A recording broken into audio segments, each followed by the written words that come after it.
Hola, buen día a todas y a todos. Soy Mae Castillón, trabajo en el Instituto Francés de Argentina, Embajada de Francia de Argentina. Y bueno, agradezco mucho su presencia hoy.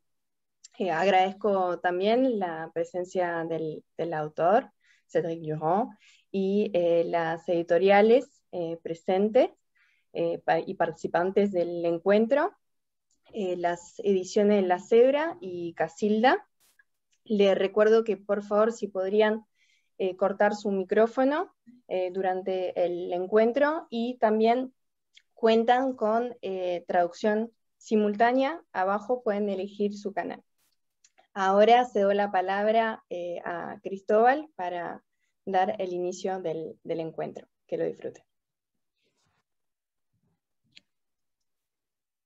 Bueno, buenos días a todas las que están en Argentina y acá en el sur, digamos, y buenas tardes a Cédric,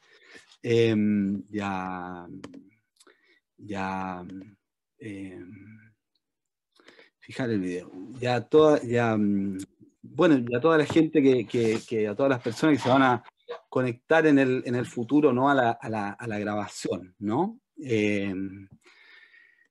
Bueno, quería comenzar agradeciendo, ¿no? al Instituto Francés, ¿no? por apoyar la actividad, digamos, y también la publicación del libro, ¿no? A Mateo Yamae, que está llevando hoy el Zoom, ¿no? También a Agustina Blanco, que va a traducir simultáneamente, o sea, que va a hacer la traducción simultánea, y a Víctor Goldstein, que tradujo el libro, ¿no? El libro es este libro, Tecnofeudalismo, Crítica de la Economía Digital, que hemos coeditado con la editorial Casilda de España, ¿no? Del País Vasco, ¿no? Que bueno, es el primer trabajo que hacemos juntos, juntas, y en Casilda es una editorial, pero ha sabido ser una librería y un lugar de encuentro, de debate, también de militancia ahí durante todos estos años, y bueno, estamos felices de poder hacer esta primera colaboración, que bueno, eso, hay mucho de amistad, digamos, ¿no?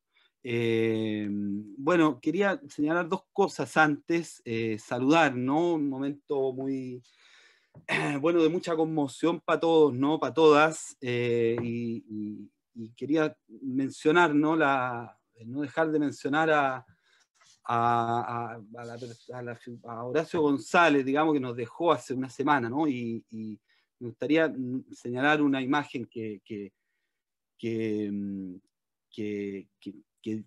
mostró Marcelo Persia, ¿no? que señaló Marcelo Persia, de la cual dice que Horacio era como que erraba por los caminos con una antorcha en una mano y un cántaro en la otra, el agua para apagar el infierno y el fuego para incendiar el paraíso, ¿no? Entonces, quería mencionar a Horacio hoy, digamos, y ya, recordarlo, ¿no? También, ¿no? En donde se dio la primera sesión de la Asamblea Constituyente, digamos, y donde una mujer de los pueblos originarios y mapuche, Elisa Loncón, fue elegida presidenta de esa asamblea, digamos, ¿no? Nunca en la historia de Chile, digamos, había dado la posibilidad de dictar desde el pueblo y con una visión democrática y plurinacional las reglas que regularán la convivencia y definirán lo común en Chile. Y bueno, saludamos ese momento y abrazamos a Elisa Loncón, a la Asamblea Constituyente y al pueblo de Chile, ¿no? Así que bueno, eso para arrancar, digamos, ¿no? Bueno, Tecnofeudalismo, Crítica de la Economía Digital, constituye un gran aporte a la discusión en torno a las derivas actuales del capitalismo contemporáneo o capitalismo digital. Voy a señalar algunas cositas antes de ceder la palabra, ¿no? Indicios que dan cuenta, dice Cédric Durand, de la intuición de una regresión tecnofeudal, encrucijada en que se plantean las principales cuestiones de economía política de nuestro tiempo, ¿Qué se hacen uno al otro, el capitalismo y lo digital? Estamos ante un cambio de lógica sistémica, que nuestros ojos perturbados por el entrelazamiento de las crisis del capitalismo aún no han percibido bien. Intuición de una regresión tecnofeudal. Se ha incrementado el dominio de las grandes empresas transnacionales sobre las sociedades. Con la telemática, los derechos de propiedad intelectual y la centralización de los datos ejercen un poder mucho más ceñido sobre los individuos y los territorios.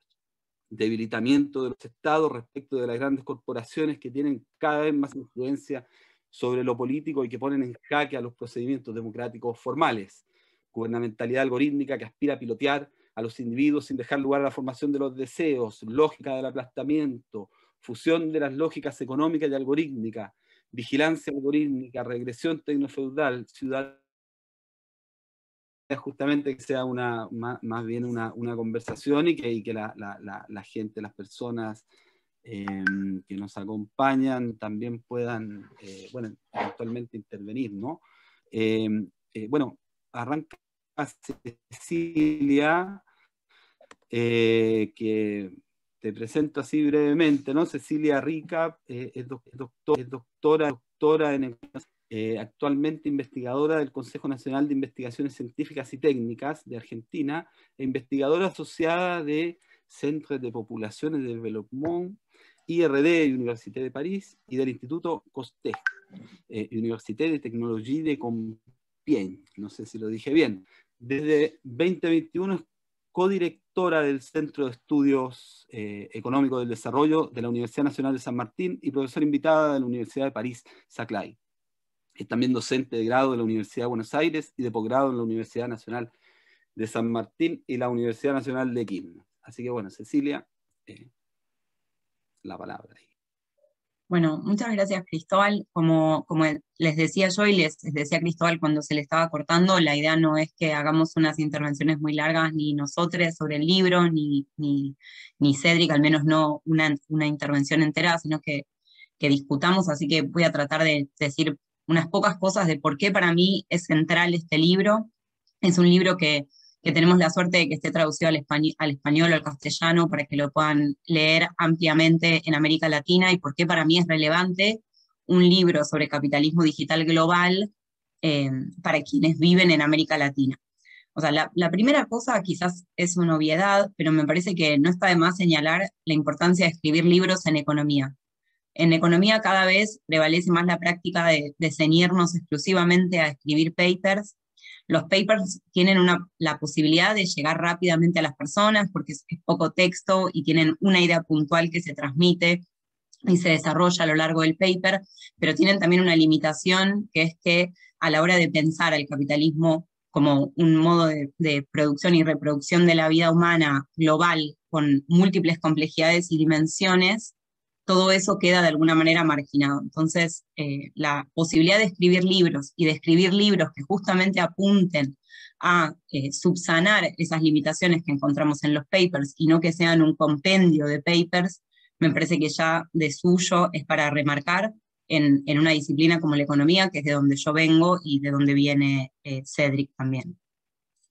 Lo segundo que quería decir está un poco hermanado con lo que venía diciendo sobre la necesidad de análisis del capitalismo que sean integrales y que no se limiten, en este caso de la economía digital, a mirar solamente tales o cuales plataformas o efectos concretos de las plataformas, sino que intenten pensar al capitalismo digital en un escenario más amplio de acumulación de capital en la época actual, que lo pongan en contexto histórico, y eso es algo que hace este libro y que me parece que lo vuelve todavía más relevante en general, para su lectura general, pero también en su lectura específica para los países periféricos o en desarrollo, como es el caso de la Argentina, es el caso de los países de América Latina en general, porque el subdesarrollo no se puede pensar, no se puede entender sin comprender las dinámicas de acumulación de capital globales y generales.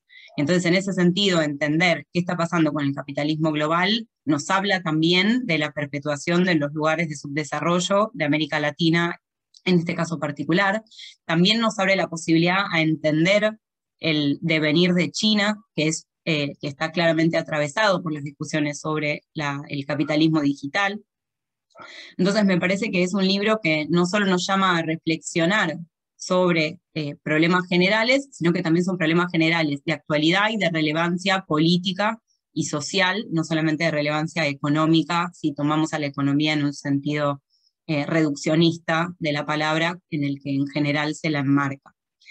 Y después también quería decir y remarcar que el libro, si bien Cédric es economista, el libro es un ejercicio interdisciplinario. Cédric pone en relación distintas dimensiones o distintas visiones del capitalismo digital, dialoga y construye a partir de, pero también critica a autores que vienen de otras disciplinas, del ámbito legal, del ámbito de la sociología o de las ciencias de la comunicación. Entonces hay un ejercicio también de entender al fenómeno en toda su complejidad y coherencia, que lo implica hacer más completo, por supuesto también abrir muchas preguntas, y esa es otra cosa para resaltar del libro. No es un libro que se propone dar todas las respuestas, sino que es un libro que invita a seguir pensando y a seguir discutiendo, y me parece que eso es lo mejor que nos puede dejar cualquier libro, que nos plantea desafíos. También es un libro que nos saca de las críticas comunes al capitalismo digital, normalmente, y lo que más predomina, tanto a nivel de política económica como a nivel académico y en el sentido común, es que los problemas engendrados por el capitalismo digital se solucionan, por un lado, con más competencia. El problema es que hay empresas que son monopolios de mercado y que lo que hace falta entonces es más competencia, y eso limitaría el poder de estas empresas. Y por el otro lado, aparecen las discusiones sobre privatización de los datos, y que avanzan en definitiva en generar más activos intangibles, en limitar el acceso al conocimiento todavía más, y el libro justamente nos propone una mirada distinta, una mirada que, para empezar, pone en cuestionamiento que la solución sea más competencia, que empieza a pensar a los datos y al lugar que están teniendo los datos hoy en la planificación capitalista, y piensa el poder de estas empresas no solo como un poder de mercado, sino que lo piensa como un poder que se extiende a los otros ámbitos dentro del capitalismo, y en particular que hace foco en las discusiones sobre las capacidades de planificación de estas empresas, y que nos permite entonces pensar hacia adelante en reflexiones o en una posible salida que no sea únicamente acudir a hacer recomendaciones de política a quienes gobiernan, sino también a empezar a construir, elaborar una alternativa más de fondo y más colectiva. Y entonces, en ese sentido, me parece que es fundamental cómo los aportes conceptuales del libro también están entrelazados con una discusión política de fondo, con una necesidad de repensar al socialismo o repensar alternativas al capitalismo más de fondo, y me parece que eso lo vuelve todavía, si todo lo anterior ya era motivo suficiente para leerlo, me parece que esta es la frutilla o la cereza del postre. Y me callo acá, nada, les invito a leerlo aprovechando que está en español, y le agradezco a Cédric por haberlo escrito y por la oportunidad de tener este diálogo entre todos. Oui, bonjour à toutes et à tous. Donc, merci beaucoup à Cécilia pour ses commentaires et ses questions.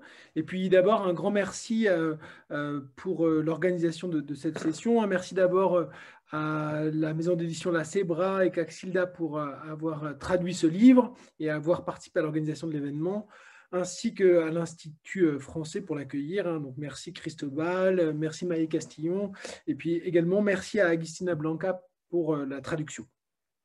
Donc je suis très content d'être avec vous aujourd'hui, je suis très content d'avoir cette possibilité d'échanger sur le livre, et je suis très content que les lecteurs hispanisants aient la possibilité de lire ce texte. Alors, par rapport aux remarques qui ont été faites par Cécilia, d'abord, je voudrais la remercier pour ce qui, effectivement, correspond bien aux intentions du livre.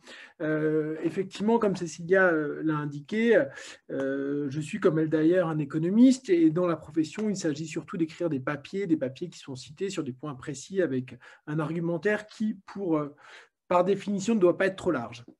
Et c'est vrai qu'on étouffe intellectuellement dans un tel cadre. On étouffe à écrire seulement des papers, on ne se pose que des questions limitées.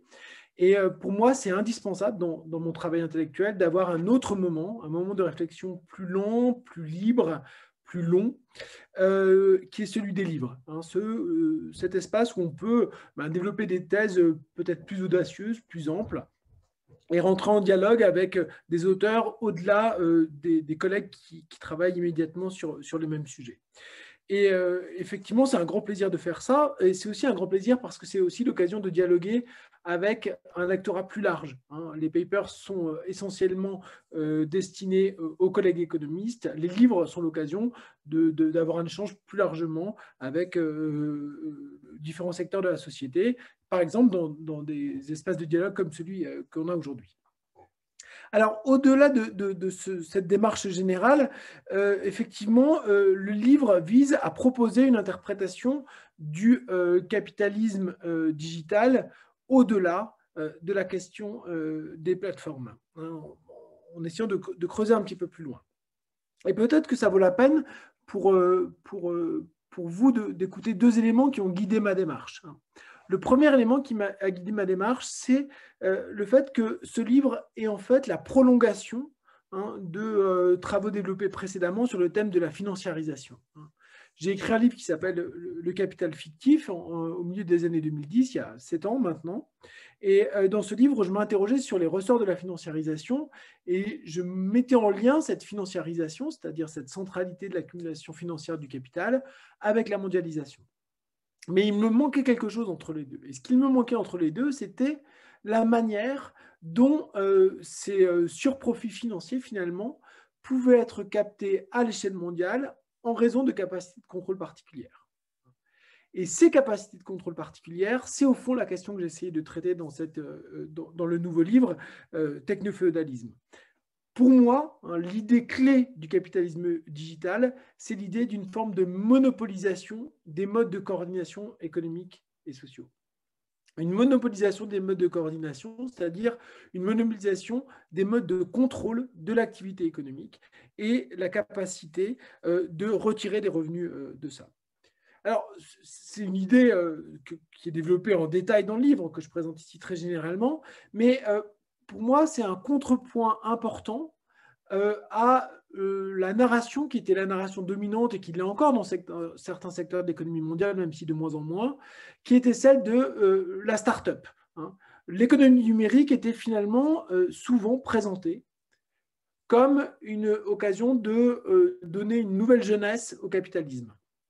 Un capitalisme de petites structures, un capitalisme agile, un capitalisme entrepreneurial, un capitalisme riche en innovation grâce à cette flexibilité, cette fluidité. Eh bien, cette idée-là, qui au fond est au cœur de l'argumentation en faveur de la défense de la propriété intellectuelle, mais aussi en faveur de la libéralisation économique, est décrit en détail dans le livre. C'est ce que j'appelle le consensus de la Silicon Valley. Et je fais une généalogie de cette histoire dans les années 90, dans cette partie est des États-Unis, et avec toute l'idée libertarienne qui vient se surajouter aux politiques néolibérales déjà existantes pour faire un capitalisme digital qui soit un capitalisme de l'entrepreneuriat, de l'innovation, et qui a conduit à toute une série de réformes, en particulier, je l'ai déjà dit, sur la question de la propriété intellectuelle, mais également sur la question de la baisse de la fiscalité du capital. Donc voilà, si vous voulez, on a cette histoire qui est que le capitalisme digital, c'est un capitalisme jeune, dynamique, fluide, dans lequel les créateurs sont rémunérés justement, et il faut d'ailleurs les inciter à être créatifs en ayant des dispositifs de rémunération qui soient favorables. La thèse du livre, c'est justement que ce moment-là est extrêmement bref. Ce qui domine au contraire, c'est le moment du contrôle. C'est le moment du contrôle sur ce que j'appelle la glèbe digitale. Et alors pourquoi j'emploie ce terme de glèbe ? Ce terme de glèbe renvoie à l'idée de terre féodale, la terre à laquelle étaient attachés les serfs et qui était monopolisée par les seigneurs. Et ce terme de glèbe, pour moi, est essentiel parce que, à mon sens, le monde digital est un monde qui nous est devenu complètement indispensable. Alors, vous pouvez me dire qu'on peut vivre sans avoir accès aux plateformes digitales. Et c'est vrai que ma maman, par exemple, qui a 80 ans, elle vit très bien sans Google. Pas tout à fait, mais généralement très bien sans Google. Mais la plupart d'entre nous se couper de ces ressources digitales équivaut à une forme de marginalisation sociale qui devient extrêmement difficile. Et de la même manière, pour les serfs à l'époque féodale, quitter le domaine seigneurial n'était pas complètement impossible, mais était synonyme d'un appauvrissement extrême et également d'une forme de mort sociale qui finalement était peu désirable. Donc il y a là une forme d'analogie, et dans le livre, je donne beaucoup d'autres exemples, pas seulement au niveau des individus, mais pour les entreprises, qui font état de cette dépendance à cette forme de glaive. Et le problème principal auquel on fait face aujourd'hui, c'est qu'on a une rhétorique de l'ordre du capitalisme, mais ce qui se passe, c'est que les entreprises ne sont plus tellement capitalistes dans la mesure où ce pourquoi elles se battent, c'est le contrôle sur cette ressource indispensable à tous. Elles se battent entre elles pour ce contrôle sur cette ressource indispensable à tous, et elles se battent en plus avec une logique dans laquelle les premiers arrivés sont ceux qui raflent tout. En anglais, on dit « winner takes all ». Et cette logique du « winner takes all » conduit à une monopolisation de ce contrôle sur les moyens de coordination, qui est au fond de ma critique de l'économie numérique qui est développée dans ce livre. Alors, je ne vais peut-être pas être beaucoup plus long, mais simplement rajouter une autre idée, et on pourra peut-être rebondir ensuite.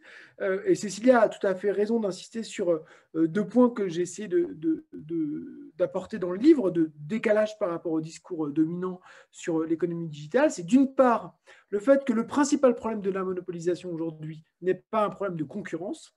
Davantage de concurrence aurait pour conséquence, à mon sens, certes, un affaiblissement du pouvoir de ces grands monopoles numériques, mais au prix d'une dégradation de la qualité des services numériques. Donc ça, c'est la première chose. Pourquoi il y aurait une dégradation? Parce qu'il serait beaucoup plus marchandisé, la présence de la marchandise serait beaucoup plus présente. Et puis deuxièmement, l'idée que la question de la surveillance de la vie privée est évidemment quelque chose d'important, le droit à la vie privée est quelque chose d'important, mais se joue aussi autre chose qui est moins discutée que la question de la vie privée, qui est le contrôle de la vie sociale, et la privatisation du contrôle de la vie sociale. Et ce qui est en jeu dans la monopolisation contemporaine, plutôt que la perte de vie privée qui existe bien, c'est cette forme de monopolisation de la vie sociale. Et l'idée, c'est de mettre ça en question.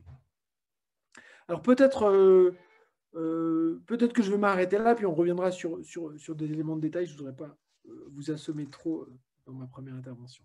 Merci encore beaucoup pour l'invitation et à Cecilia pour ces remarques. Quizás algo muy breve que seguramente Cédric ya se espera porque son cosas que ya hemos discutido y él introdujo la discusión sobre tecnofeudalismo.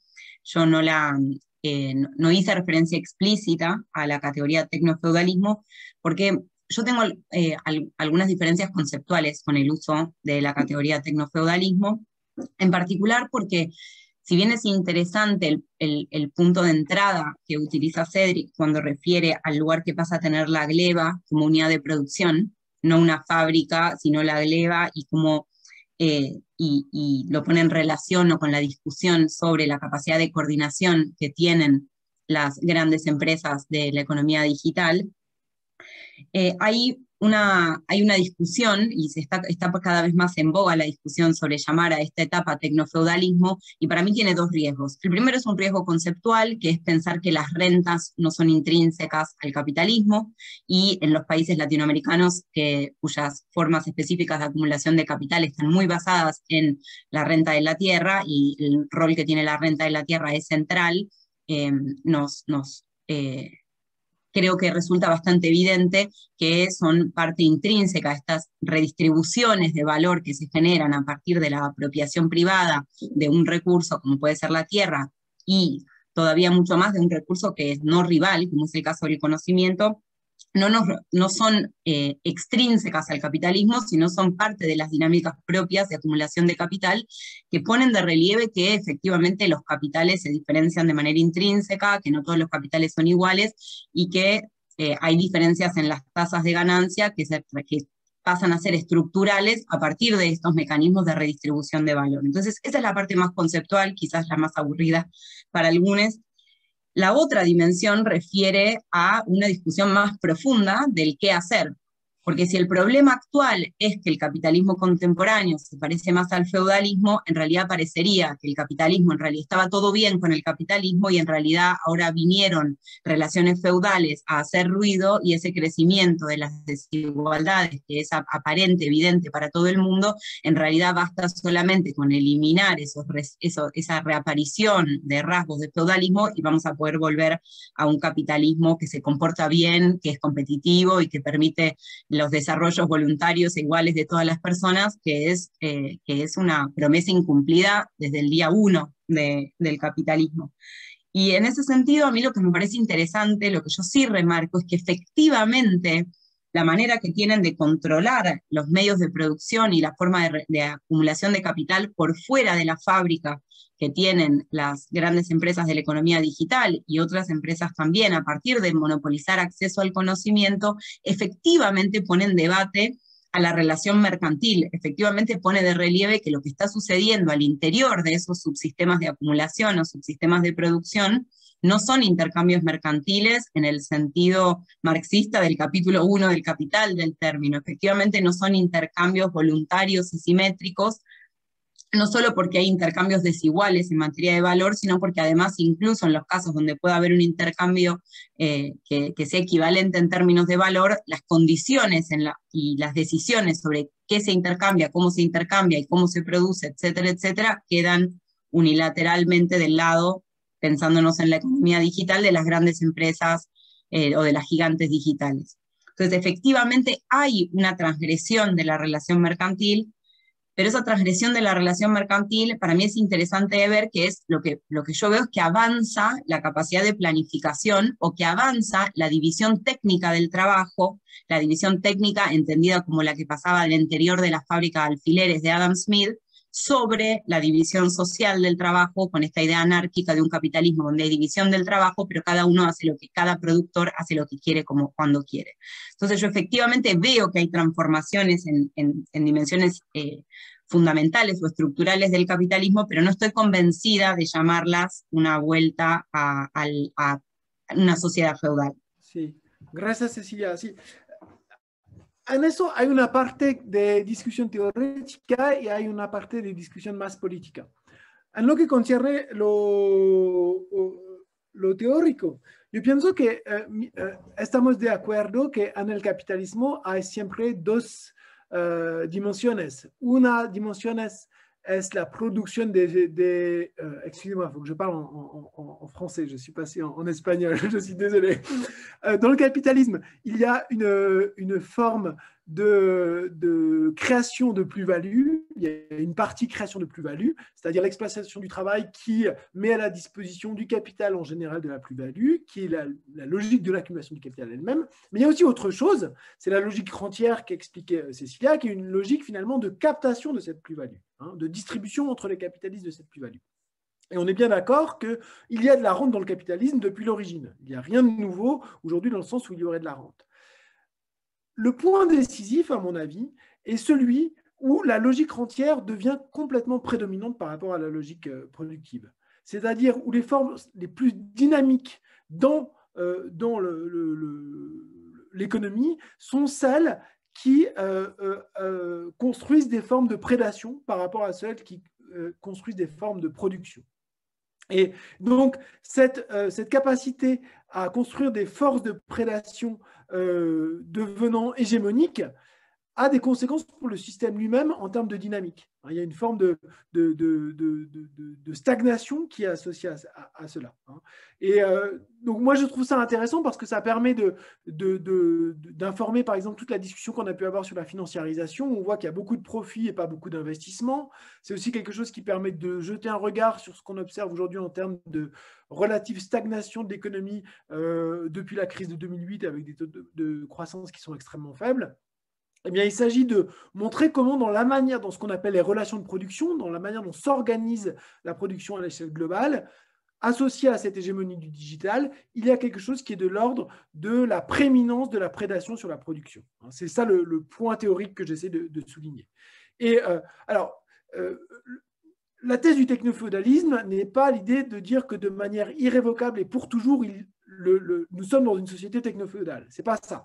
La thèse du livre, c'est de dire qu'il y a quelque chose de l'ordre du techno-féodal qui se met en place, qui est en train de se mettre en place.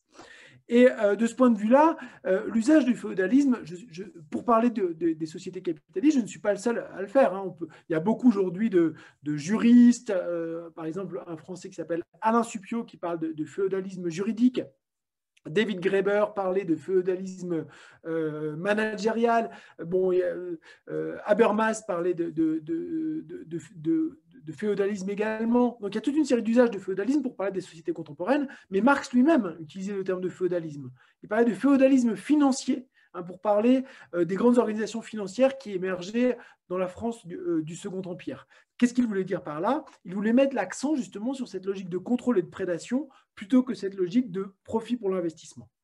Donc là, voilà, c'est peut-être le point théorique que je voudrais souligner. Sur le plan politique, là, je pense qu'on est extrêmement proche, hein, avec Cécilia, hein, sur l'idée qu'aujourd'hui, ce à quoi on assiste, c'est une augmentation des capacités de contrôle sur l'organisation de la production par le biais des moyens numériques de la part des grandes entreprises multinationales. C'est effectivement le point décisif. C'est bien moi, lorsque je parle de monopolisation des moyens de coordination, on peut le formuler autrement comme le fait Cécilia. Je suis tout à fait d'accord avec l'idée de concentration des mécanismes de planification des grandes entreprises, ou encore comme réduction de la place de la division sociale du travail par rapport à la division technique du travail. Donc ça, c'est un point qui est extrêmement important. Alors moi, ce que j'essaie de souligner, c'est que dans cette dynamique-là, il y a bien quelque chose de l'ordre de la possibilité du dépassement du capitalisme. Voilà. Et c'est pour ça aussi que j'utilise ce terme de techno-féodalisme, c'est pour montrer que le capitalisme n'est pas fini, et il y a dans ce qui existe aujourd'hui des possibilités d'autre chose que du capitalisme. Mais aussi, ce que je dis, c'est attention, cette autre chose peut être, sinon pire, peut être une forme de régression en tous les cas. Et donc là, il y a un geste politique qui est double, qui consiste à dire à la fois le capitalisme n'est pas éternel, regardez ce qui se passe, il y a quelque chose de l'ordre du nouveau, du post-capitalisme dans ce qui se passe aujourd'hui, et en même temps, cette non-éternité du capitalisme n'est pas nécessairement une bonne nouvelle. C'est-à-dire qu'il y a un travail nécessaire pour imaginer un autre du capitalisme qui soit progressiste. Donc, c'est ça le deuxième sens, si on veut, de l'usage la deuxième intention derrière l'usage de ce terme. Je m'arrêterai là. Merci. Bueno, la idea es que pueda ser dinámico, digamos, el uso de la palabra, es decir, si alguien quiere hablar también puede hacerlo, digamos. La idea igual, me imagino que será hacerlo un poquito después, y ahora quizá continuamos después con esta discusión o se vuelve a abrir y Maxi puede plantear algunas cosas, digamos, desde su mirada y su lectura, ¿no? del libro, ¿no? Que seguro va a ser también muy, muy interesante, digamos. Lo presento brevemente. Andrés Maximiliano Tello es sociólogo y doctor en filosofía, académico del Departamento de Sociología de la Universidad de Playa Ancha en Valparaíso, miembro del colectivo político editorial Comunes, es parte de la red latina de teorías críticas en comunicación y cultura.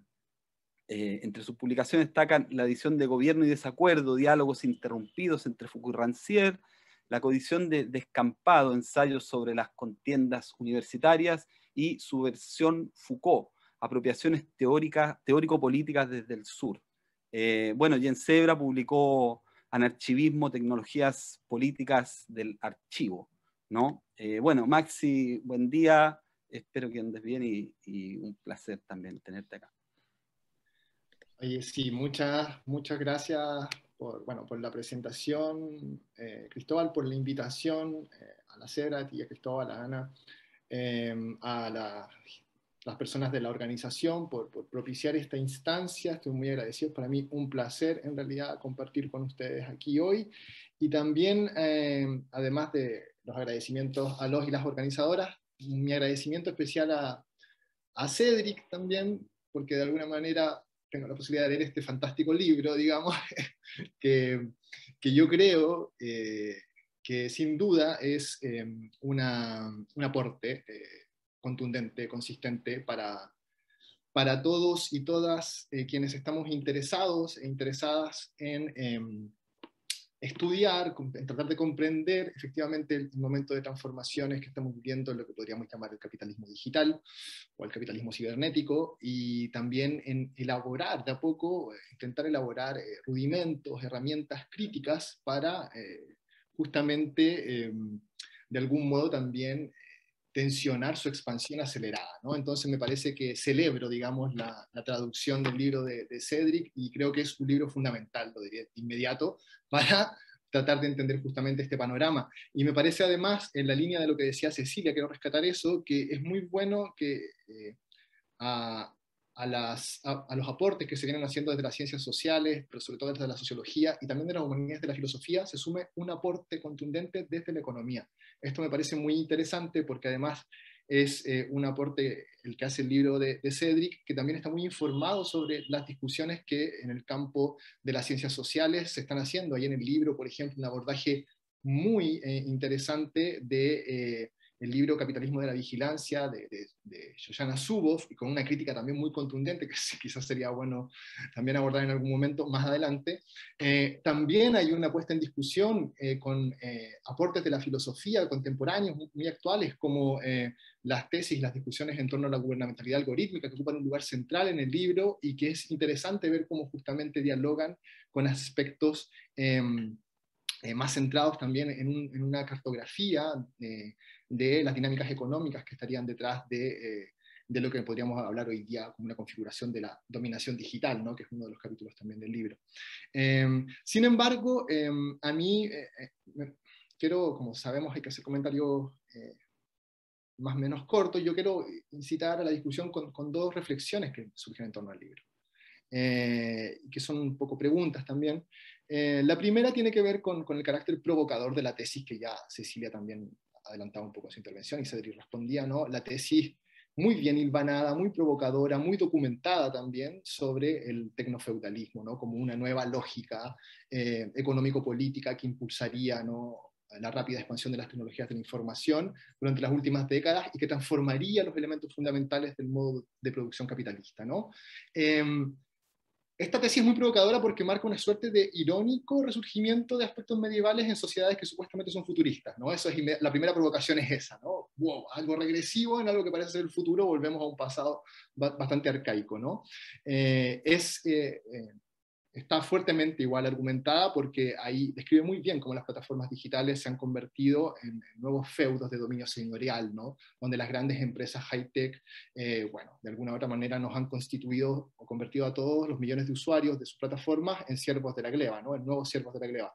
Ahora bien, sí, en este panorama, ¿no?, que dibuja Cedric, me parece que quizás los momentos que a mí me llamaron más la atención es cuando él da cuenta de que para que esta conversión o esta transformación del capitalismo digital lograra llevarse a cabo, fue necesaria la colonización de los territorios digitales, la colonización de del vasto conjunto de datos, ¿no?, de huellas digitales, de textos, audios, imágenes, ¿no?, que constituye lo que hoy día se suele llamar también Big Data.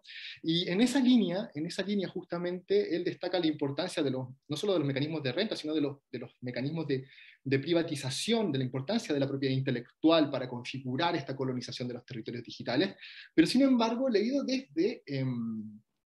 desde Sudamérica, particularmente, a mí me llama mucho la atención el papel, efectivamente, de lo colonial dentro de la hipótesis tecnofeudal. ¿Y por qué quiero recalcar esto? Porque me parece que hay varios elementos que hablan de un aspecto que tiene que ver con una nueva colonización dentro de la configuración actual del capitalismo digital. El hecho de que sean las empresas hegemónicas, empresas del norte, de que los servidores de datos se ubiquen principalmente en el norte global, de la conformación, si ustedes quieren, étnica de los principales digamos, nuevos señores, ¿no?, del tecnofeudalismo, y Cedric dice un par de cosas al respecto en algunas partes del libro, muy al pasar. Y por supuesto la generación de una nueva división internacional del trabajo, que parece configurarse también en este escenario tecnofeudal, pero sin embargo el feudalismo es un momento histórico y un modo de producción intraeuropeo.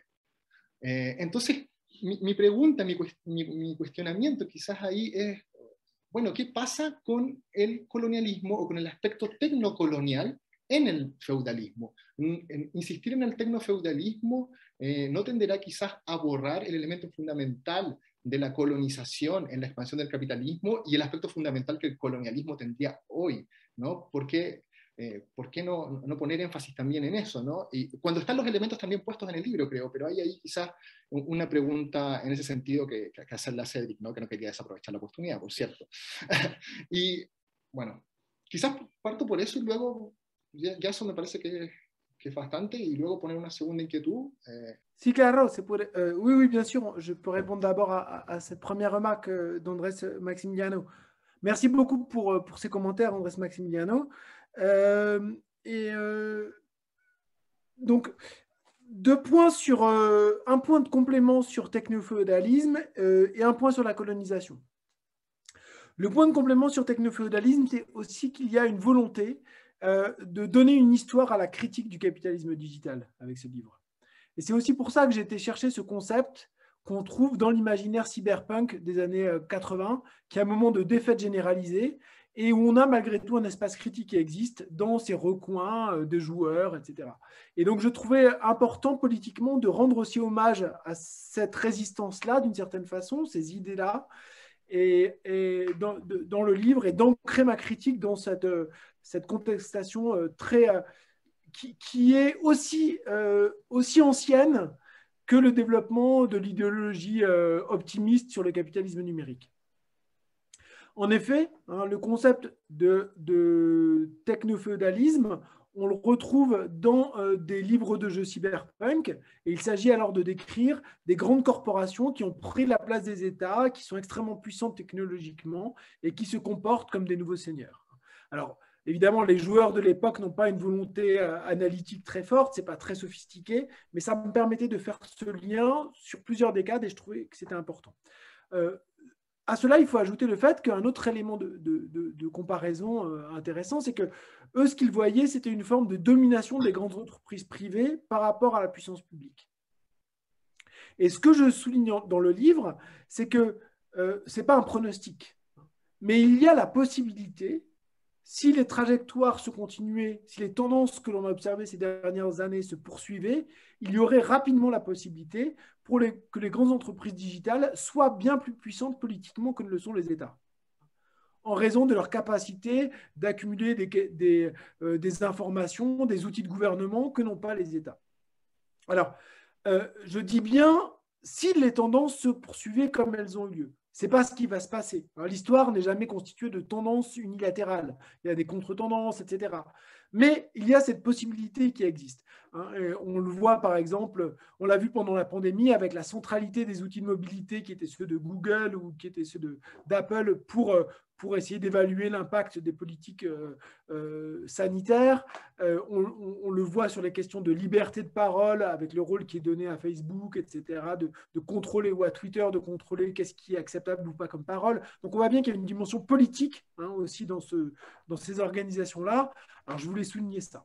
On voit aussi que la tendance ne va sans doute pas continuer indéfiniment comme ça. Il y a aujourd'hui des vagues antitrust qui visent justement à contrecarrer ce rôle politique des grandes entreprises en partie. On voit en Chine aujourd'hui qu'est-ce qu'il y a, les mesures qui sont prises contre ces grandes entreprises, mais aussi par exemple dans le domaine monétaire, le projet de Facebook d'avoir sa monnaie, la Libra, a été finalement contrecarré par les banques centrales et les gouvernements parce que justement il y avait une dimension trop importante du point de vue politique. Donc, voilà.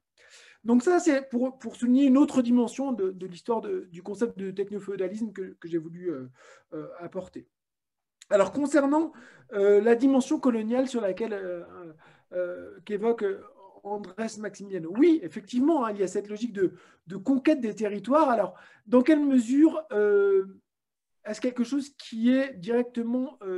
de quelle manière on peut faire l'analogie avec le colonialisme? Alors, à mon avis, on peut le faire de deux façons.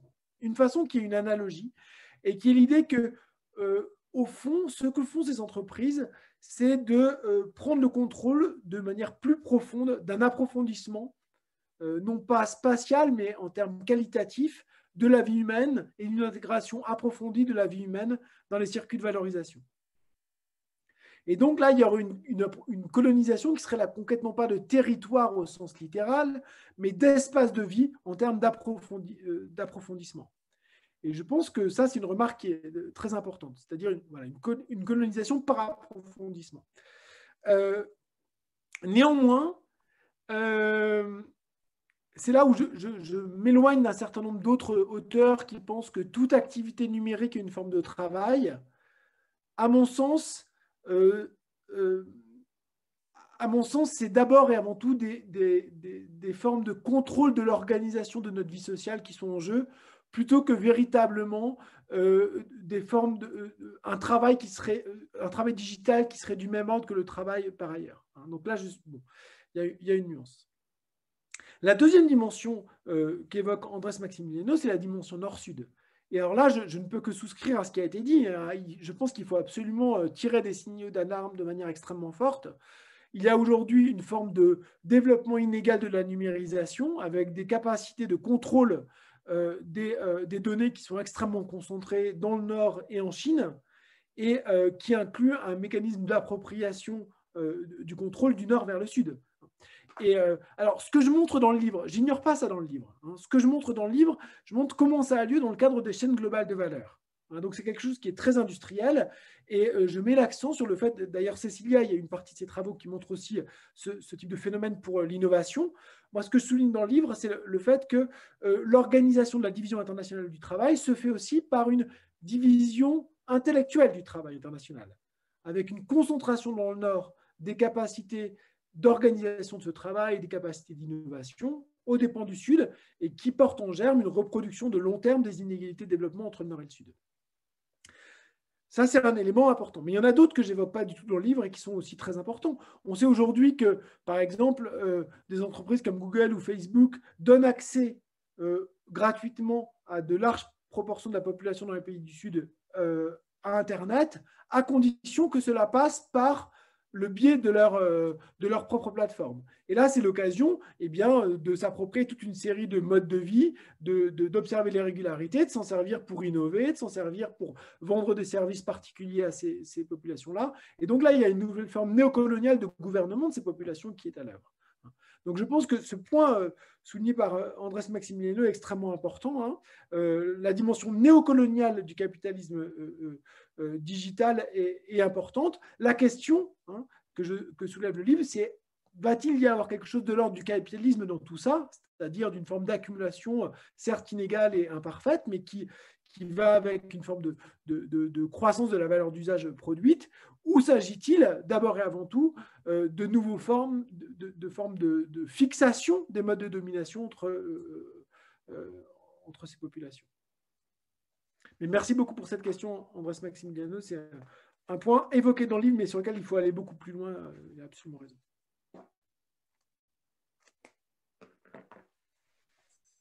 No, gracias a ti, Cédric, por la respuesta. Yo también intuía que hay muchos elementos ahí para avanzar en esa línea en el libro y por eso celebro también que estén esas sugerencias ahí. Mi segunda inquietud tiene que ver con una parte fantástica del libro que ya adelantaba Cecilia y tú también comentabas, que tiene que ver con esta suerte de genealogía del consenso de Silicon Valley que está en la primera parte del libro y que me parece muy documentada además porque se ha escrito mucho últimamente en torno a la ideología californiana y su centralidad dentro de la reconfiguración del neoliberalismo, pero me parece que no hay trabajos tan bien documentados, al menos yo no conocía trabajos tan bien documentados como el tuyo en este aspecto y me parece muy, muy interesante cómo ahí demuestras todas las paradojas de esta doctrina que ocupa un lugar central, porque bueno, en el libro señalas que vendría a reemplazar el consenso de Washington, que nosotros en América Latina conocemos muy bien en sus consecuencias de implantación del neoliberalismo acá. Me parece muy sutil cómo justamente resaltas estas paradojas, ¿no?, de esta especie de apología de un capitalismo que pone el acento sobre la eficiencia de una dinámica del movimiento de destrucción creadora, haciendo de alguna manera eco de la tesis de Schumpeter, sin embargo, tú resaltas exactamente cómo, esta especie de mayor agilidad, de fluidez, como ya decías antes, de las empresas emergentes, en realidad reemplazada por grandes nuevos monstruos empresariales que van a monopolizar el mercado digital. Y también, bueno, otras características paradójicas que tú resaltas ahí, resaltas 5 paradojas bien interesantes. Lo que sí a mí me inquieta, digamos, en esta parte, tiene que ver también con qué pasa con los discursos alternativos. Mencionabas ahora en los discursos hackers de los años 80, pero hay discursos alternativos que también surgen digamos, de este clima californiano, ¿no? Por ejemplo, los discursos en torno a el copyleft, los bienes comunes creativos, ¿no? O los comunes en general, ¿no? Que durante los años 90, a partir del movimiento de software libre y luego en los años 2000 empiezan a tener mucha fuerza y hay varios guiños en algunos momentos a esta cultura hacker en el libro, pero no sé qué opinas tú de hasta qué punto ese discurso alternativo tiene alguna potencialidad crítica dentro de la configuración actual del capitalismo digital. Lo pienso porque si bien el discurso sobre los commons tiene un aspecto muy liberal, claramente, de algunos sectores que han aprovechado este énfasis, ¿no? En el carácter no rival de los bienes intangibles y en la posibilidad de generar, qué sé yo, otras formas de circulación, de apropiación o de economía, ¿no? Que remarcan, sin embargo, principios liberales. Hay también otros discursos más de izquierda vinculados al discurso de los comunes, que nos llevan incluso a pensar, ¿no? Hay un historiador marxista, Peter Linebaugh, que rescata la Carta Magna de la medieval. Esto es un curioso sintonía con tu libro, ¿no? Que tú rescatas la Carta Magna de la era del conocimiento de los años 90, que configura el consenso Silicon Valley. Peter Linebaugh rescata la Carta Magna del siglo III en Inglaterra para decir que junto a la Carta Magna había una Carta del Bosque, que regulaba los usos comunes del bosque, de la casa, de los frutos. Y bueno, y con ese relato hay una izquierda, un sector de la izquierda intelectual que ha recuperado la idea de los comunes para pensar hoy día también el capitalismo digital. Entonces, bueno, eso no es...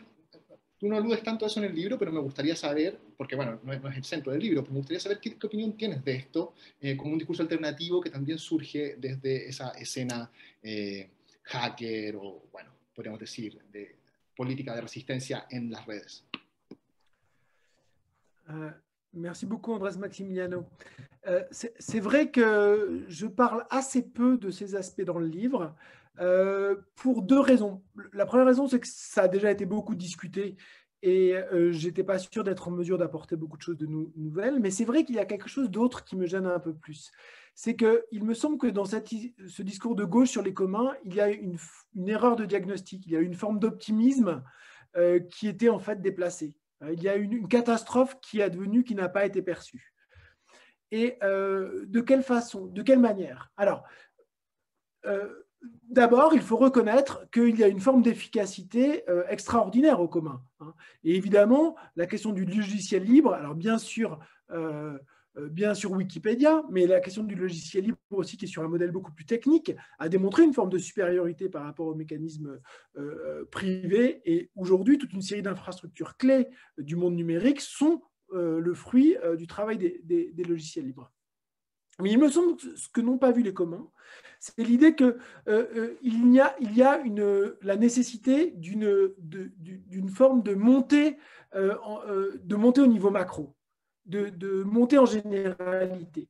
Que dans l'idéologie des communs, il y avait une forme d'aspiration au local, aux proches, ou alors une illusion que le commun global pouvait être immédiatement disponible et neutre. Notamment l'idée que voilà, la connaissance immédiatement disponible était quelque chose qui était immédiatement émancipateur. En fait, ce qu'on a découvert ces dernières années, c'est qu'il y a des médiations qui organisent cet accès au commun. Et que dans les mécanismes de contrôle de cet accès au commun, il y a des sources de pouvoir. Et cette dimension-là n'est pas du tout questionnée par la littérature sur les communs. Et du coup, ce qui fait que je ne suis pas tout à fait à l'aise avec ça. Alors, qu'est-ce qu'on peut dire? Qu'est-ce qu'on peut dire là-dessus? On peut dire deux choses. La première chose, c'est que, et j'utilise Lordon là-dessus pour expliquer ce que sont, à mon avis, les big data, les bases de données. Ce que j'essaie de dire, c'est que oui, effectivement, c'est quelque chose qui vient de nous tous, qui est une forme d'immanence, c'est quelque chose qui vient de nous tous, c'est les traces que nous laissons les uns et les autres, mais c'est quelque chose aussi qui nous revient de manière transcendante, et que dans ce mouvement de l'immanence à la transcendance, avant que ça puisse devenir quelque chose d'utile, il y a quelque chose qui nous échappe. Et ce mouvement de transcendance immanente est quelque chose qui n'est pas questionné par les communs. Et c'est là-dessus que j'essaye de mettre l'accent dans le livre. Dire, ben voilà, aujourd'hui, c'est privatisé, c'est des grandes organisations qui prennent le contrôle de ce mouvement de transcendance immanente. Et nous, il faut que politiquement, on pose la question de qui contrôle ce mouvement de transcendance immanente. Bon, c'est un peu général, mais c'est ça mon positionnement. Alors, un peu dans la suite du livre, dans les discussions que j'ai eues, j'ai essayé d'identifier 3 points qui sont, on pourrait dire, des points intermédiaires pour rentrer en discussion là-dessus. Le premier, c'est de dire qu'il y a une forme de réponse à l'argument pragmatique qui est de dire il faut aujourd'hui démanteler les big tech, il faut de la concurrence parce que leur danger est trop important. Moi, ce que j'essaye de dire avec d'autres, hein, c'est qu'il y a un danger qui est immédiat, mais la réponse à ce danger immédiat, c'est qu'il faut identifier les effets négatifs des algorithmes et le tenir responsable pour ces effets-là. Il ne faut pas chercher nécessairement à les démanteler, mais il faut obliger légalement les entreprises à avoir des effets qui sont désirés. Effets sur l'environnement, effets sur les conditions de travail, effets sur la santé publique, etc. Parce qu'on sait que la coordination algorithmique favorise le consumérisme, affaiblit les capacités d'attention des enfants, etc., etc. Donc là, on a des moyens d'action qui sont des actions réglementaires et qui disent, voilà, c'est un moyen d'autodéfense de la société, il faut pousser à ce que des règles contraignent sur leurs effets les algorithmes. C'est quelqu'un comme Cathy O'Neil qui défend cet argument-là. Ce n'est pas quelque chose de très à gauche, mais à mon avis, qui est assez fort. Le deuxième argument, qui là, par contre, nous ramène avec les communs.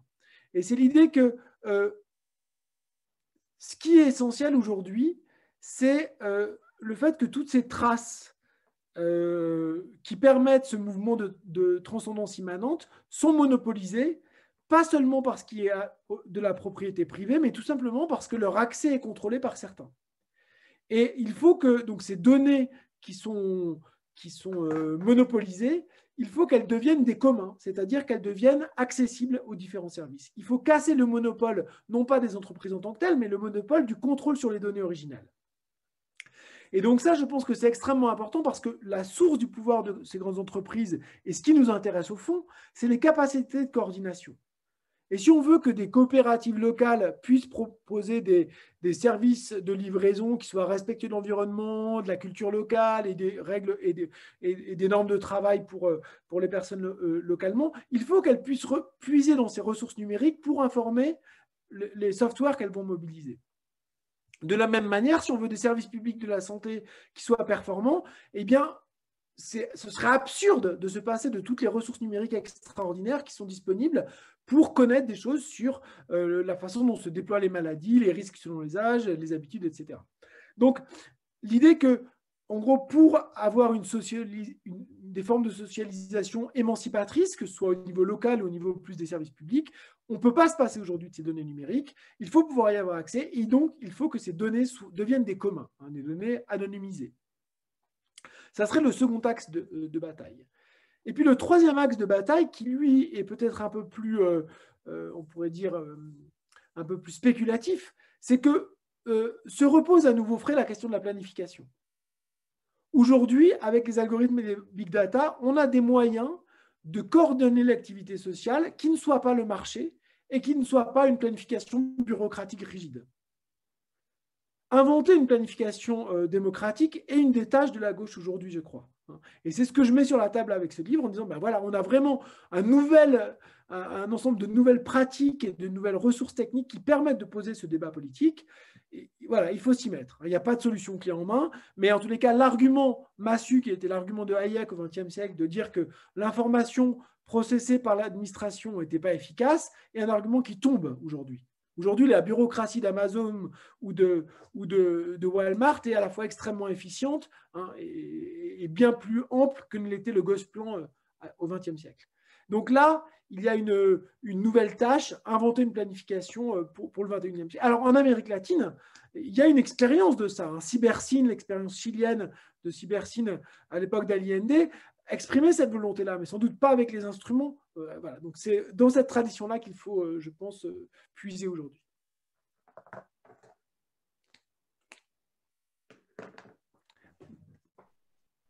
Muchas gracias, Cédric, por la respuesta.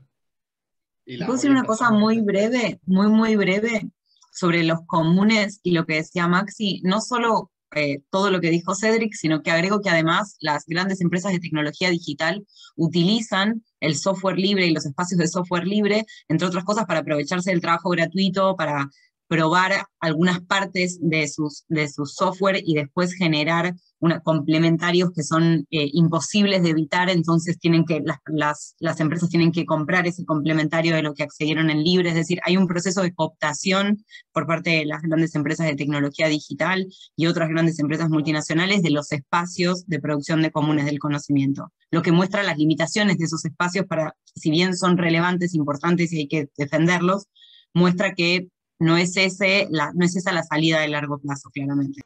Yo tengo una pregunta. Quizás me separe un poco del eje de lo que fue la discusión hasta ahora, pero también por intereses personales. Quería saber cómo se vincula la tesis del tecnofeudalismo con la polarización de los mercados de trabajo. O sea, si es posible diferenciar esta gleba digital en torno a, no sé, en la literatura económica más mainstream se habla de las superestrellas de los mercados laborales, programadores, etcétera, y después trabajadores de plataforma, por ejemplo, en el sur son gente que trabaja en bicicletas, etc. Merci Sébastien pour cette question qui est très importante. Je parle effectivement un peu dans le livre des transformations du travail associées au numérique de deux manières. D'une première manière qui est générale et qui est l'idée que loin de ce que nous promettait le consensus de la Silicon Valley, d'un travail émancipé, créateur, toute cette histoire du nouvel esprit du capitalisme qui avait été notamment avancé par Boltanski et Thévenot, et qui existe dans certaines poches du monde du travail. Pour un grand nombre de travailleurs, le développement des outils numériques, c'est davantage de subordination, une intensification finalement des capacités de contrôle du capital sur le travail.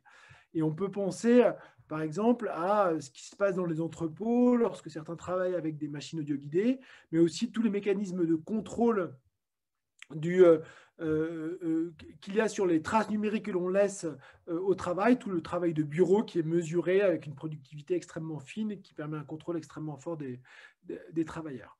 Et puis, il y a effectivement la deuxième question qui est la question de la gig economy, la question des travailleurs des plateformes. Et de ce point de vue-là, il y a deux débats qui sont intéressants. Le premier débat, il consiste à savoir si ce sont ou pas des salariés. Et évidemment, il y a beaucoup de mouvements qui tâchent de mobiliser ces travailleurs-là pour obtenir leur reconnaissance juridique du statut de salarié. Et il y a eu des victoires comme ça, notamment en Grande-Bretagne, en Californie, puis ça a été perdu. Enfin bon, il y a toute une série de mouvements là-dessus, aux Pays-Bas encore récemment. Et évidemment, moi je suis de tout cœur avec les travailleurs qui veulent obtenir la reconnaissance du statut de salarié parce qu'il y a davantage de protections qui sont associées à ça et c'est très important. Mais ce que j'essaie de souligner dans le livre, c'est que même si on reconnaît que la gig economy serait du travail non pas salarié, il y a quand même une relation de dépendance. C'est pas alors, je vais expliquer un petit peu plus. L'argument des plateformes, c'est de dire que ce n'est pas vraiment de la subordination parce qu'on peut notamment décider soi-même de ses horaires de travail et que là, il y a une différence fondamentale avec le statut de salarié. Alors, l'argument contraire est de dire que, certes, il y a cette flexibilité sur le temps de travail choisie par les travailleurs, mais dans le travail lui-même, il y a des mécanismes de contrôle extrêmement forts qui sont l'équivalent de la subordination. Donc ça, c'est le débat classique. Moi, ce que j'essaie de souligner, c'est que les travailleurs des plateformes, ce ne sont pas des travailleurs indépendants dans le sens où leur capacité à travailler est entièrement dépendante de la plateforme comme outil de travail, comme moyen de production. C'est là-dessus, à mon avis, qu'il est important de mettre l'accent. Un travailleur de Deliveroo qui va faire des livraisons, eh bien, qu'est-ce qu'il fait? C'est non seulement qu'il transporte des plats d'un restaurant chez un client, mais aussi il rend ce service en s'appuyant sur une plateforme numérique qui a en mémoire les habitudes des clients, des capacités de paiement, des préférences, etc. Et du coup, le travailleur de la livraison à domicile ne peut pas exister ou est beaucoup plus pauvre, ce n'est pas le même service s'il n'est pas couplé à la plateforme. Et cette relation de dépendance, à mon avis, est absolument essentielle.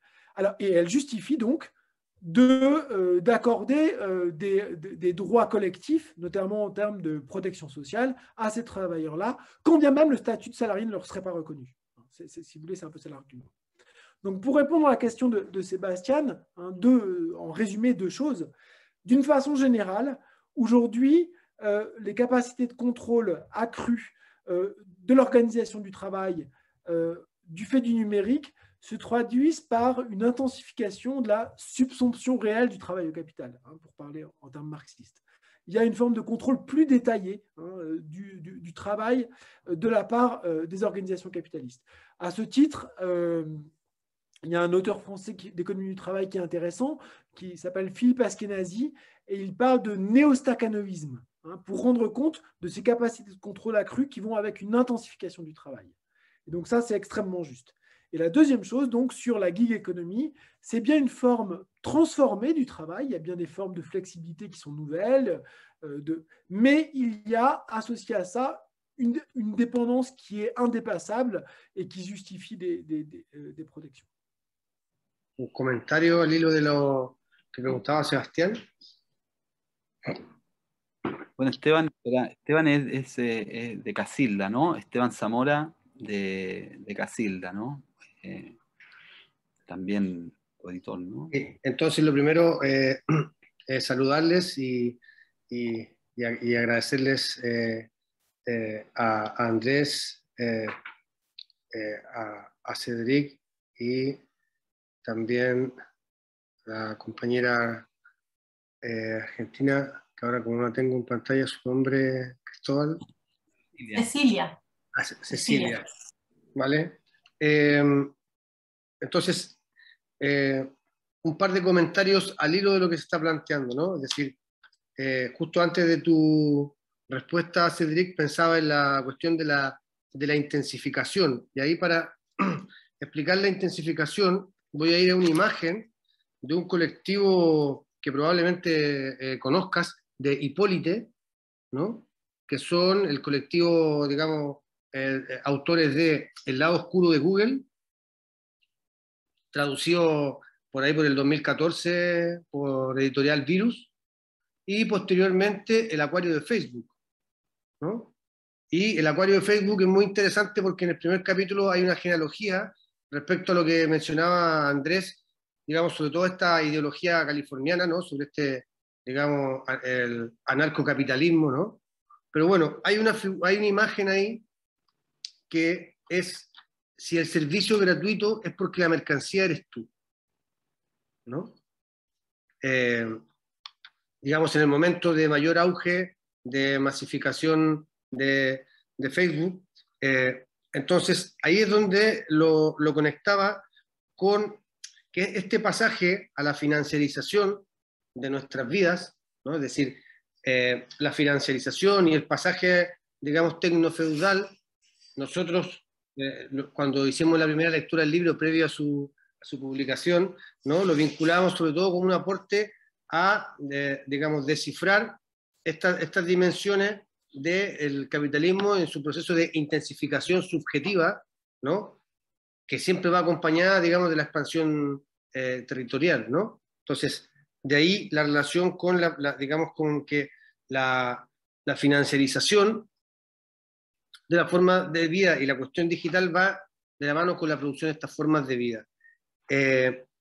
Lo que aquí ya hace bastante tiempo se le ha llamado, por ejemplo, la uberización de nuestras existencias, ¿no? Es decir, si no estás indexado, ¿no? Si tu existencia no está indexada, entonces tu existencia, digamos, es uberizada. Entonces, digamos, la uberización tiene un símbolo que es el rider, que va, digamos, en bicicleta repartiendo productos con toda la cadena que hay detrás, pero tiene que ver también con una nueva forma de precariedad. Y ahí es donde quiero atacar un punto, digamos, que de algún modo lo mencionaba, sobre la descomposición de la cuestión del trabajo, tal y como lo hemos entendido tradicionalmente, sobre la descomposición de lo salarial, que el otro texto que acabamos de nosotros editar, digamos, y que ha puesto de manifiesto la crisis, digamos, pandémica, es también, digamos, el fin de la producción, de lo salarial.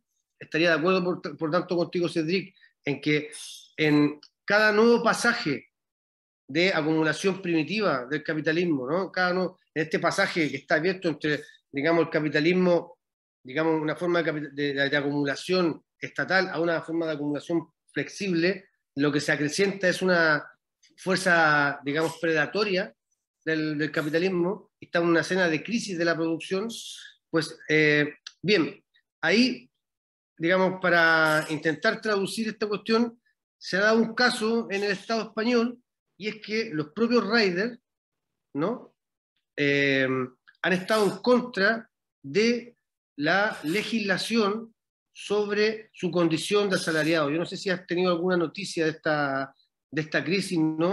Y en donde han sido los riders los que han salido, digamos, a defender su condición, digamos, de trabajadores flexibilizados, uberizados, y ahí es donde a nosotros nos parecía, más allá de que pues, esto puede parecer una lectura conservadora, pero nos parecía que tenía un elemento, digamos, bastante perverso, en el cual ya se han preparado las condiciones subjetivas para que se materialicen, digamos, estas condiciones de, digamos, lo que sería una economía tecnofeudal, no solo en el campo digital, sino que también en el campo material de la vida, ¿no?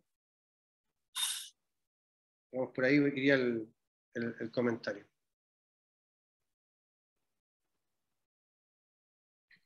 Sí, muchas gracias, Esteban. Sí, no, estoy de acuerdo. Hay esta dimensión subjetiva que tú estás explicando. No conozco bien lo que ha pasado en el caso de los trabajadores del ciclo, des travailleurs du cycle dans l'État espagnol, mais effectivement, il y a cette dimension subjective d'aspiration à contrôler soi-même son temps, etc., qui peut être en partie émancipatrice comme aspiration et en même temps en partie illusoire dans le cadre des relations de dépendance qui existent. Mais je n'ai pas beaucoup à rajouter à ce commentaire que j'ai trouvé très, très instructif, très intéressant. Merci, Esteban. Bueno, muchas gracias primero que nada por la presentación y bueno, realmente se agradece un montón la publicación del libro en español y bueno, y también la presentación en español, no es algo que suele suceder y me parece que está buenísimo.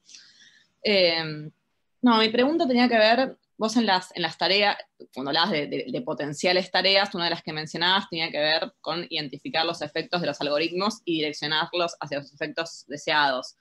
Si quizás podrías ampliar un poco respecto a qué regulaciones pensás o tenés modelos que se podrían implementar. ¿Qué pensás sobre la posibilidad que hay desde América Latina para poder avanzar sobre esas tareas? En términos, estamos en una relación de poder que nos puede dificultar, al menos aisladamente, impulsar estos procesos. Quizás se puede pensar en algo a nivel regional. Entonces eso, por un lado, si querías, si podías ampliar en ese sentido, en cómo lo estabas pensando.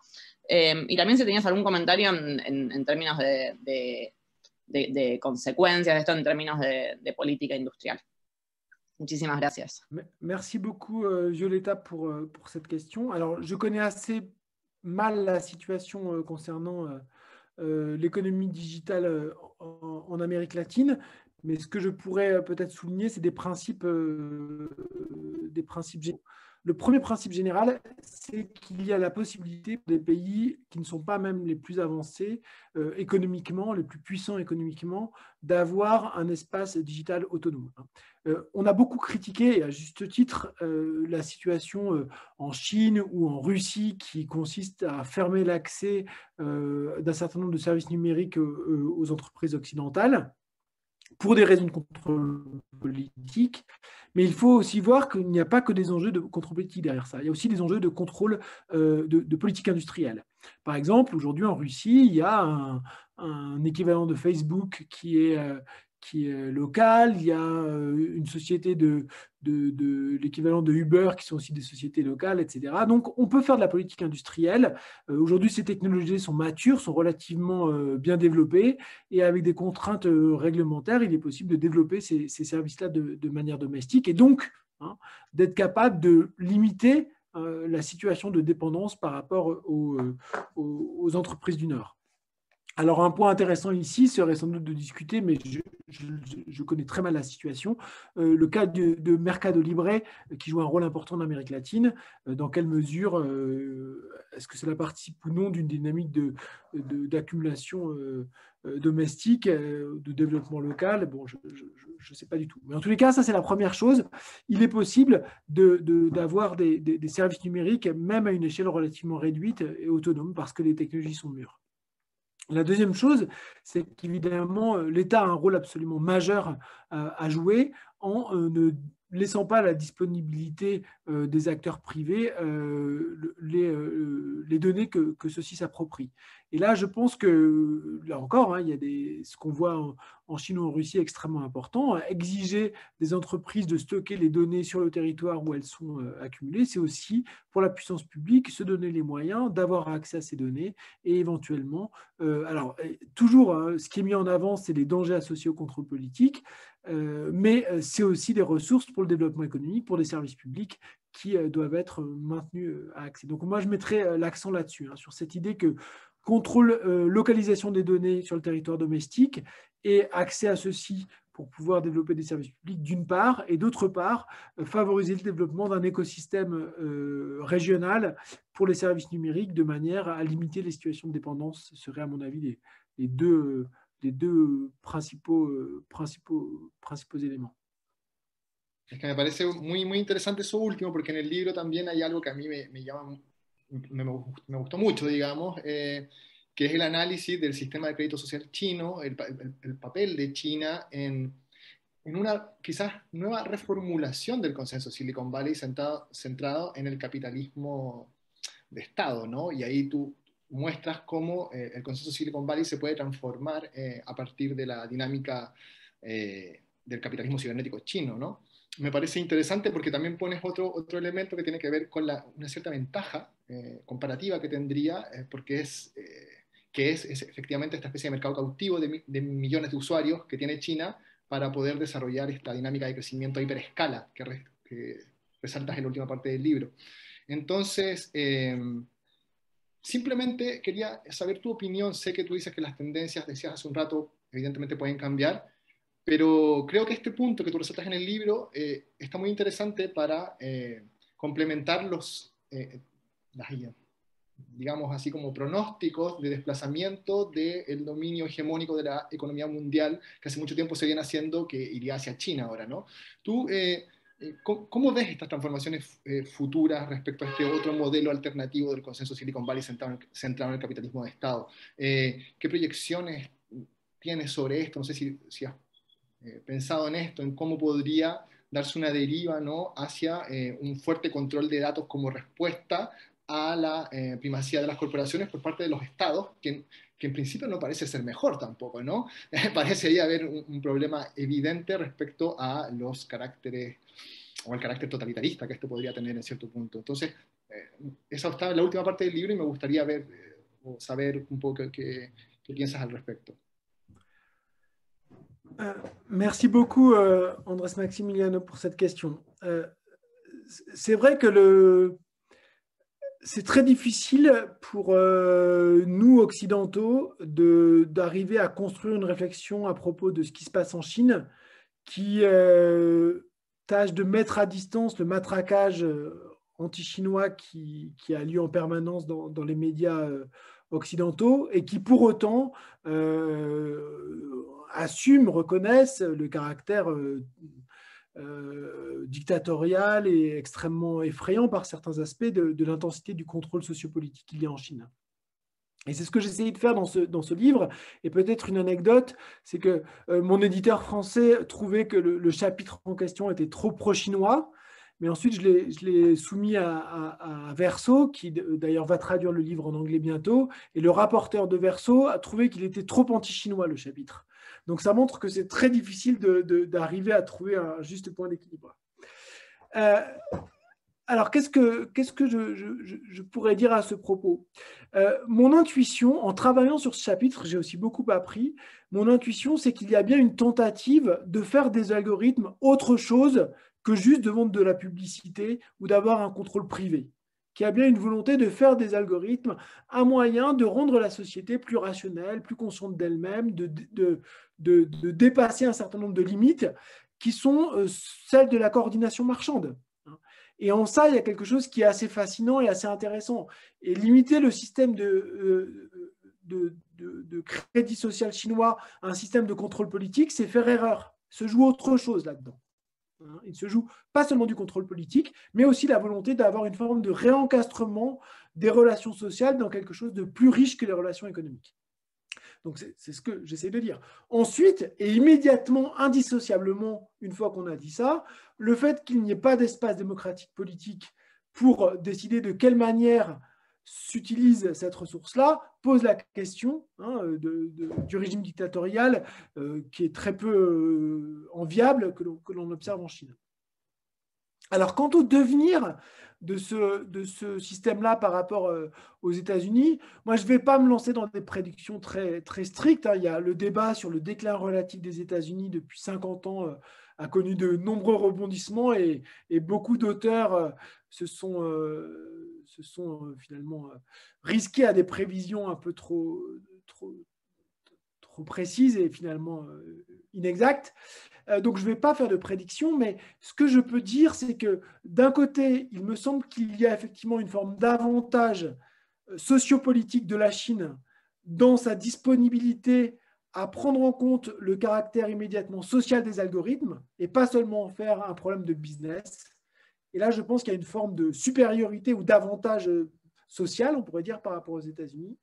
Mais à l'inverse, ce qui est aussi très largement souligné, c'est que le caractère dictatorial du pays empêche une conversation scientifique notamment et politique, sociale plus générale, qui permettent qu'il y ait une forme de respiration et de déploiement de ces initiatives-là. Et là, c'est un désavantage. Donc, de manière très brève, je mettrai ces deux en balance, une disponibilité à une utilisation plus directement sociopolitique et d'un autre côté, un caractère dictatorial qui étouffe les capacités d'innovation, qui serait un désavantage.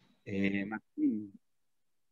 Muchas gracias por la oportunidad, gracias Cédric por la presentación y bueno, a todos por organizar el evento. La verdad que quería consultarles primero si hay posibilidad de adquirir el libro en formato digital o bueno, digamos de alguna forma, así que eso después en todo caso pongo en contacto, pero si quieren aprovechar para publicitar ahora sería bueno, así lo podemos conseguir. Yo lamentablemente no pude leerlo todavía el libro. De todas formas, Cédric, quería hacerte una consulta rápida porque veo muchos puntos de contacto o algunos puntos de contacto con las tesis del capitalismo cognitivo en cuanto al rol central que le otorgan a la renta y esta idea del devenir renta de la ganancia, y también sobre las transformaciones de las condiciones de dominación.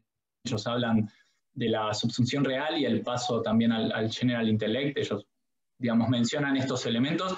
Yo no sé si estás en contacto con esa tradición, con estos autores, y si tienes una opinión al respecto. Muchas gracias. Merci beaucoup, Martine, pour cette remarque. Oui, je connais les auteurs du capitalisme digital. Certains d'entre eux sont notamment en France. Alors, il y a effectivement un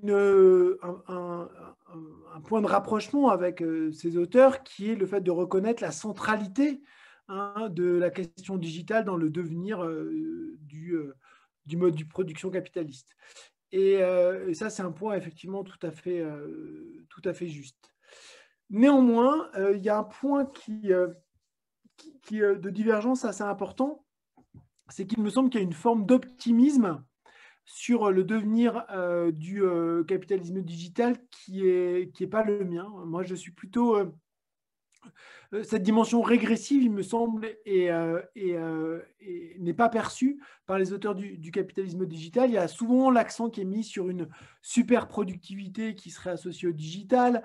Il y a l'idée que l'action des banques centrales viendrait valider le travail qui ne serait pas reconnu dans le cadre des catégories du capitalisme classique. Et donc, voilà, il y aurait cette production maximale. Je suis assez sceptique avec tout ça.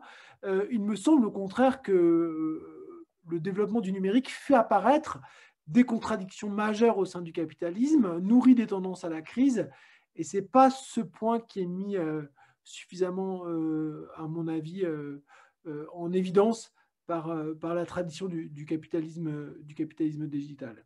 Donc, des rapprochements, certes, mais aussi peut-être une inclinaison différente quant à l'optimisme ou au pessimisme quant au devenir du capitalisme entre leur approche et la mienne, et puis peut-être une volonté de ma part, d'être plus attentif aux mécanismes économiques concrets. Par exemple, je discute des questions de structure de coûts, de structure de compétition, des choses comme ça, qui sont peut-être moins examinées dans la tradition du capitalisme digital. Mais c'est une tradition effectivement importante. Y si vamos terminando, bueno, dar muchas gracias, digamos, darle muchas gracias a todas quienes participaron, a Cédric por la generosidad en su respuesta, digamos, y por escribir el libro y por tanto, digamos, a Cecilia también por su lectura y también por haber planteado la posibilidad, digamos, y la urgencia de que sea un encuentro abierto, digamos, y que todas las personas, digamos, puedan participar, ¿no? Intervenir también, ¿no? Cuestión que la verdad ha sido muy buena, digamos, y a Maxi también por haber estado. Así que bueno, si estamos ahí, sin más tiempo, solamente saludar y bueno, un abrazo a todos y a todas. Muchísimas gracias. Fue un gran placer por las cuestiones, el encuentro. Espero que la próxima vez estaremos en el mundo real. Esperemos que sí, Cédric. Así que bueno, ahí estamos. Muchas gracias. Hasta luego. Saludos.